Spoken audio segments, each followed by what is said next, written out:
Seigneur vous bénisse encore abondamment pour cette nouvelle édition. C'est notre nouvelle vidéo. Je vous prie de nous suivre avec beaucoup d'attention. Et je sais que le Seigneur ne manquera pas à vous faire du bien. Mais j'insiste, n'oubliez pas de vous abonner sur ma chaîne. Et n'oubliez pas aussi de partager la vidéo à vos amis et à vos connaissances. Que le Seigneur vous bénisse abondamment. Ok. Alors, nous allons parler de quelque chose de très important. Notre thème, un ennemi que l'on ne peut vaincre. Tel sera notre thème de cet après-midi. Et si j'aimerais te dire, toi qui me suis, de prendre ta Bible, de prendre ton cahier, afin de noter tout ce que nous allons écrire pour te servir dans l'avenir. La première des choses, j'aimerais que tu réalises et que tu comprennes quelque chose de très important. Par rapport à notre thème, c'est quelque chose de très édifiant et c'est une bénédiction pour plusieurs.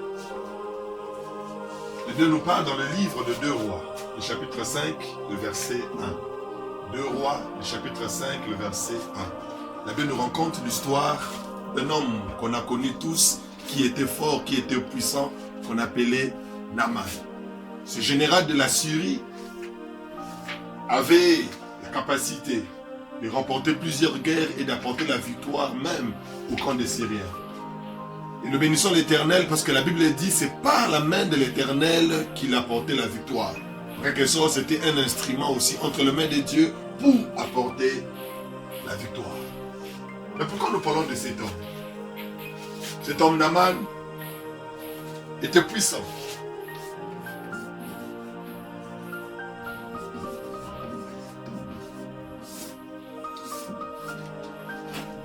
Il avait la capacité de vaincre ses ennemis. Naaman pouvait vaincre tous les ennemis qui se présentaient devant lui. Il les écrasait et il obtenait la victoire dans chaque combat. Mais ce qui est grave, dans la vie de Naaman, quand nous lisons plus bas, dans le verset 1, la Bible nous dit, malgré les victoires qu'il apportait, malgré toutes les réussites qu'il apportait, Naaman était lépreux. Il était lépreux. Il avait la lèpre, il avait cette maladie auquel il n'arrivait pas à s'en débarrasser. Tout ce qu'il pouvait faire, il pouvait se battre, mais cette maladie était attachée à lui. En quelque sorte, cette maladie était pour lui un ennemi qu'il ne pouvait pas vaincre. Tel est notre thème d'aujourd'hui, un ennemi que l'on ne peut vaincre. Mais je veux que tu comprennes quelque chose. Lorsque vous voyez cette image, vous allez constater, cet ensemble que nous voyons ici présent, c'est l'homme. Toi, moi, nous tous. Et en nous, il y a la peur, il y a l'impudicité, il y a les doutes, il y a la colère, il y a l'envie, il y a la haine aussi, et ainsi de suite. Toutes ces choses, je les appelle les ennemis internes. En dehors de ces ennemis internes, nous avons d'autres ennemis que j'appelle les ennemis externes. C'est-à-dire les diables, les démons, les sorciers, même les hommes. Nous avons des ennemis que j'appelle des ennemis externes. Quand je parle des ennemis externes, ce sont des ennemis qui sont en dehors de l'homme. Mais nos ennemis internes, c'est toutes ces attitudes, la peur, l'impudicité, les doutes, la colère, l'envie, la haine, ainsi de suite. Tout ça, c'est l'ensemble que j'appelle, ce sont des ennemis internes. C'est-à-dire, tout homme sur la terre, il a des catégories d'ennemis. La première catégorie, ce sont des ennemis internes. Et la deuxième catégorie, ce sont les ennemis externes. Tous veulent nous détruire. Lorsque nous allons dans les dictionnaires, nous réalisons quelque chose. Lorsqu'on parle de l'ennemi c'est celle ou celui qui veut nous détruire. En quelque sorte, qui veut notre mal. C'est-à-dire que la peur, l'impudicité, les doutes, la colère, ce sont nos ennemis internes. C'est-à-dire ces ennemis veulent la destruction de l'homme. Je ne sais pas si vous me suivez très bien. Toutes ces choses, ils veulent la destruction de l'homme. Non seulement eux, ceux qui veulent aussi détruire l'homme, ce sont des ennemis externes. Les diables, les démons, les sorciers et même les hommes. Et leur objectif, c'est de détruire l'homme que toi et moi nous sommes. Mais gloire soit rendue à Jésus-Christ. Parce que la Bible dit qu'en Colossiens, le chapitre 2, le verset 14, la Bible dit il a dépouillé. Gloire au Seigneur. Si tu étais avec moi, j'aimerais que tu acclames Jésus, que tu dises Amen et très bien. Pourquoi? Parce que la Bible nous dit qu'il a dépouillé. Il a dépouillé qui? Tous nos ennemis externes à la croix de Golgotha. Lorsque Jésus est monté à la croix, il a dépouillé tous nos ennemis. Alléluia. Pour qu'aujourd'hui, que l'attraction, que les combats, que la pression qui pouvait nous déranger pour nous détruire, nous, n'est plus maintenant à cause de l'œuvre de la croix. Alléluia. Et tu dois savoir ceci. À cause de ce que Jésus a fait, Jésus a vaincu, il a dépouillé. Quand nous parlons de dépouiller, il a arraché, il a vidé. En quelque sorte, il a vidé tes ennemis externes. de toute capacité de te nuire.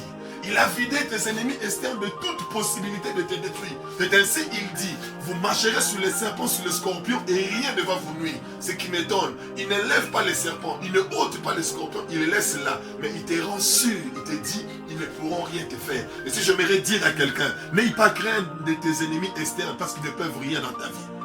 Peu importe ce qu'ils sont, tu dois croire qu'à la croix, le mot de Golgotha, Jésus les a dépouillés. Et si tu es d'accord avec moi, écris-moi en me disant Amen.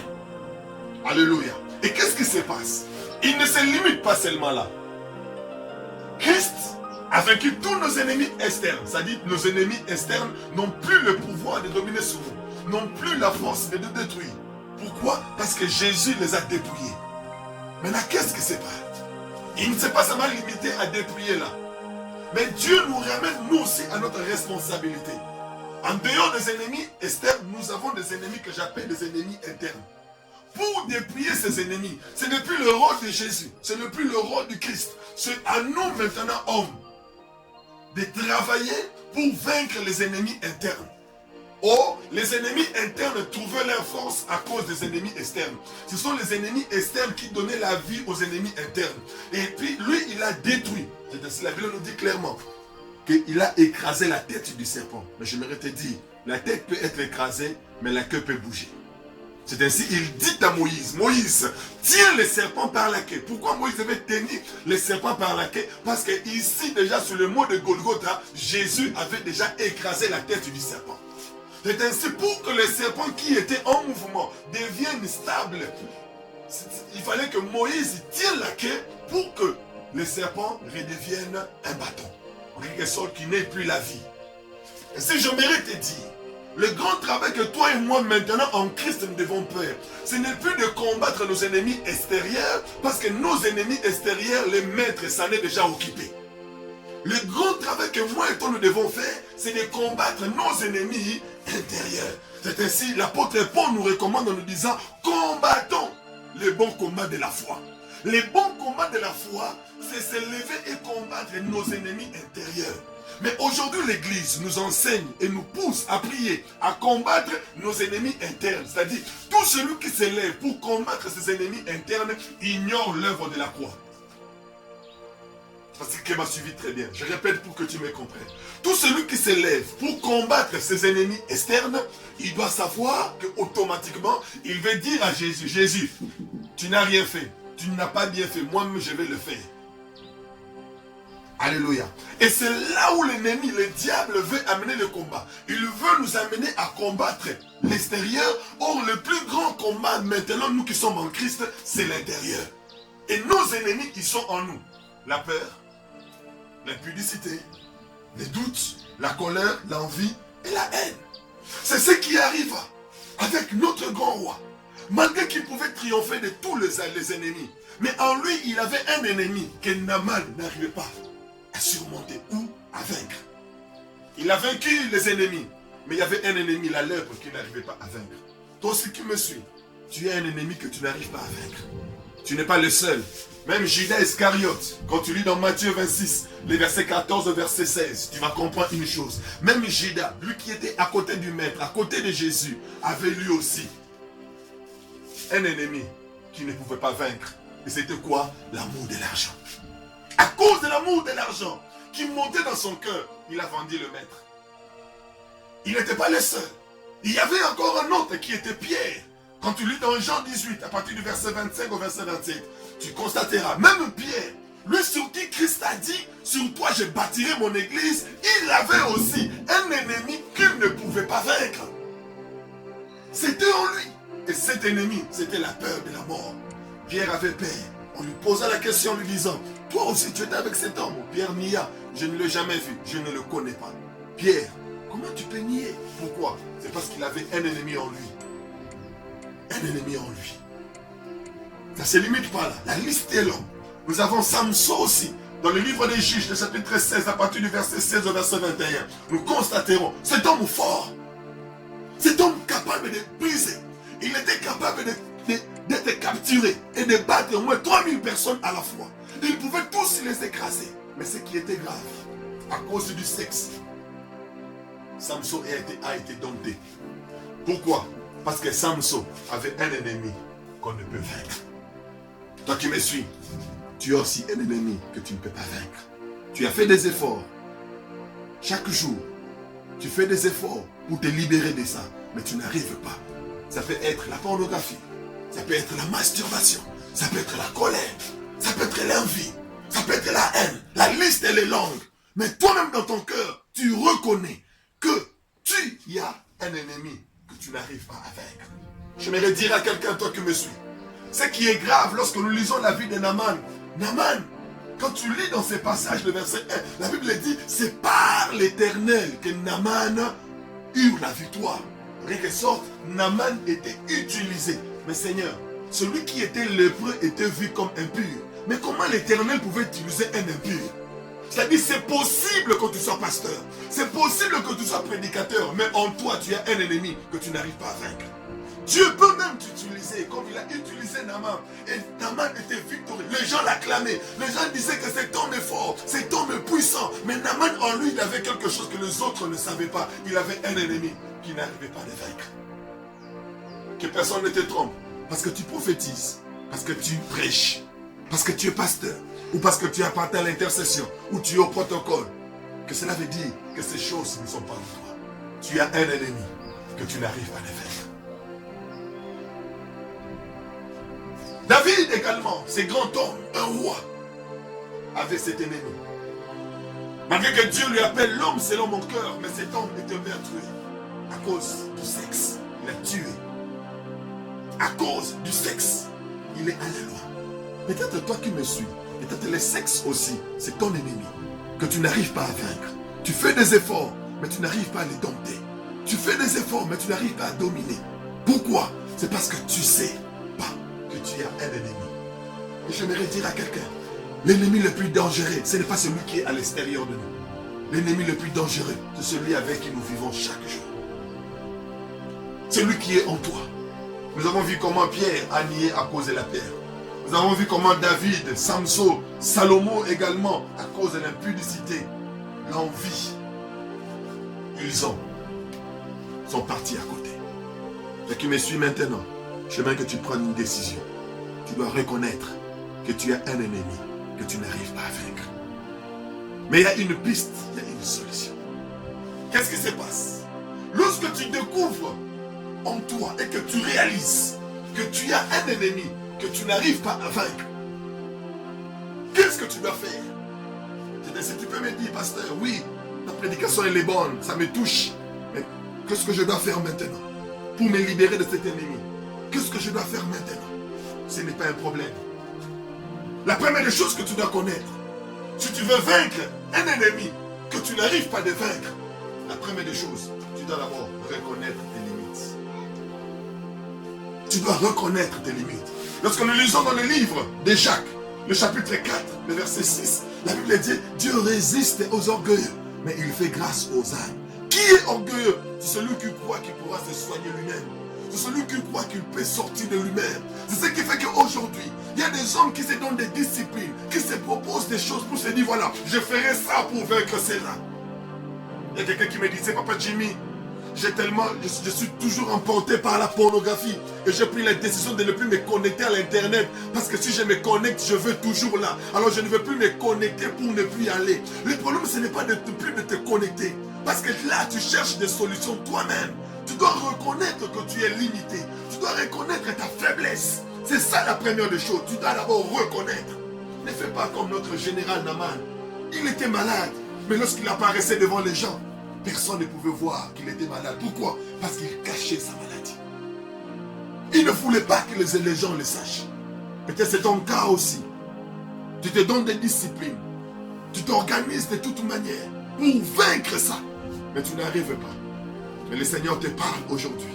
Le problème, ce n'est pas de combattre, de faire des efforts par toi-même. Le grand problème maintenant, c'est de reconnaître que je suis limité. Frère, tu es limité. Pasteur, tu es limité. Tu ne peux pas vaincre ça de toi-même. Et pendant que je parle, je sens dans mon esprit, il y a quelqu'un qui me suit en ce moment et qui ressent dans son cœur que ce message s'adresse directement à son cœur et qui doit prendre une décision maintenant là de vaincre cet ennemi qui l'attend déranger. des années passées, le jour passe. Et maintenant, c'est le temps où tu dois le vaincre. Pourquoi? Parce qu'il est nécessaire que maintenant que tu reconnaisses que tu as fait des efforts et que ça n'est pas arrivé. Ne sois pas orgueilleux. Ne montre pas à Dieu que tu es fort. Ne montre pas à Dieu que tu peux le faire. Ne montre pas à Dieu que tu es capable. Parce que nous dépendons de lui. La Bible dit, il est celui qui crée en nous le vouloir et le faire. La Bible, ce n'est pas de par ta force, mais c'est par lui. Car il est écrit, si l'Éternel ne bâtit, c'est lui qui bâtit. Il bâtit en vain. Voilà combien tu as battu en vain. Tu as laissé, mais voilà, tu recommences. Tu as abandonné, mais voilà pourquoi. Tu n'arrives pas à les vaincre. Pourquoi? Parce que tu es un orgueilleux. Tu n'arrives pas à reconnaître tes limites. Je te prie, mon frère, ma soeur, toi qui me suis, papa, maman, en ce moment, de prendre une bonne décision. De reconnaître ses limites. De ne pas être orgueilleux. Et de dire, Seigneur, seul je ne peux pas. Seigneur, j'ai besoin de toi. Seigneur, je veux que tu m'aides. Je veux que tu me guérisses de ça. Seigneur, je fais des efforts. Des années, voilà, je rentre toujours sous ces problèmes. Seigneur, cette fois-ci, je veux que tu m'aides. Combien de fois j'ai pris la décision que je ne veux plus mettre en colère? Combien de fois j'ai dit que je ne veux plus haïr? Mais cela est très fort, c'est plus que moi. Je n'arrive pas, Seigneur. Je n'arrive pas à vaincre cet ennemi. Seigneur, je reconnais que devant cet ennemi, je suis incapable. Mais toi, tu es capable. C'est là qu'on commence à devenir humble. Et le Seigneur est là pour toi. Et lorsque tu passes cette étape de reconnaissance, tu entres à la deuxième. La première, la deuxième de choses, tu dois savoir, tu dois chercher de l'aide. Tu dois chercher de l'aide. La plupart des personnes, lorsqu'ils reconnaissent qu'ils sont limités, lorsqu'ils reconnaissent devant le Seigneur qu'ils ne peuvent pas, ils s'arrêtent là. Mais or, ils ne savent pas. Il faut aller à la deuxième étape. Et la deuxième étape, c'est de chercher de l'aide. Frère, tu dois chercher de l'aide. Tu dois chercher de l'aide. Tu dois chercher de l'aide. Et la première personne qui doit t'aider, c'est Dieu. Tu dois chercher de l'aide auprès de Dieu. La Bible dit dans le livre de Amos 5, le verset 4, « Cherchez-moi et vous vivrez. » Tu as besoin de la vie dans ton travail. Tu as besoin de la vie dans ton mariage. Tu as cherché, tu as fait des efforts, mais il y a un ennemi que tu n'arrives pas à vaincre. Mais si tu cherchais Dieu, il y aura la vie. Si tu cherchais Dieu, il y aura la vie. Il dit, cherchez-moi et vous vivrez. Si tu les cherches, pendant que je suis en train de parler, incline seulement ta tête et dis-toi en toi, Seigneur, je te cherche. Aide-moi à ça. Aide-moi par rapport à ça. Et l'Éternel viendra, il te donnera la solution. Comme nous lisons la Bible encore, dans Marc, le chapitre 14, le verset 32 au verset 34. Ce qui m'étonne ici, quand tu lis la Bible, tu vas constater une chose. Ici, c'est Jésus qui prie, mon frère. Le Fils de Dieu.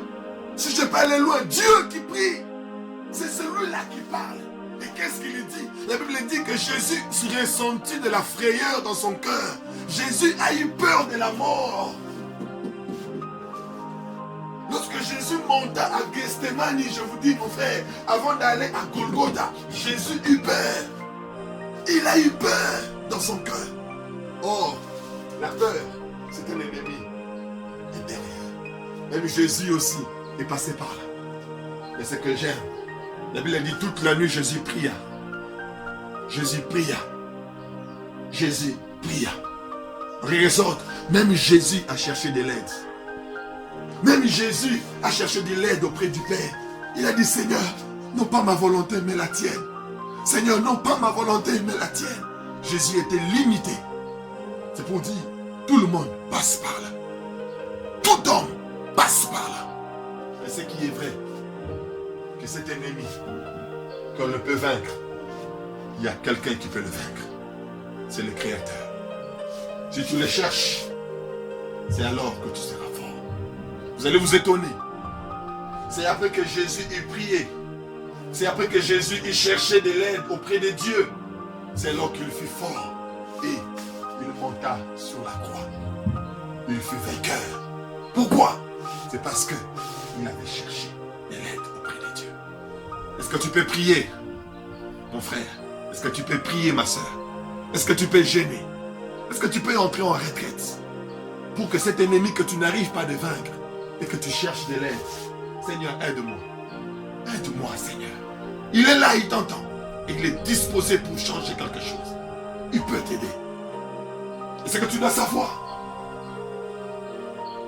La deuxième catégorie de personnes qu'il faut chercher de l'aide, c'est auprès des hommes. sont près des hommes. J'aimerais dire à quelqu'un, toi qui me suis, si Naaman avait traîné avec sa maladie, si Naaman, sa maladie a fait des années, c'est parce que Naaman ne savait pas que sa guérison était entre les mains d'une petite fille.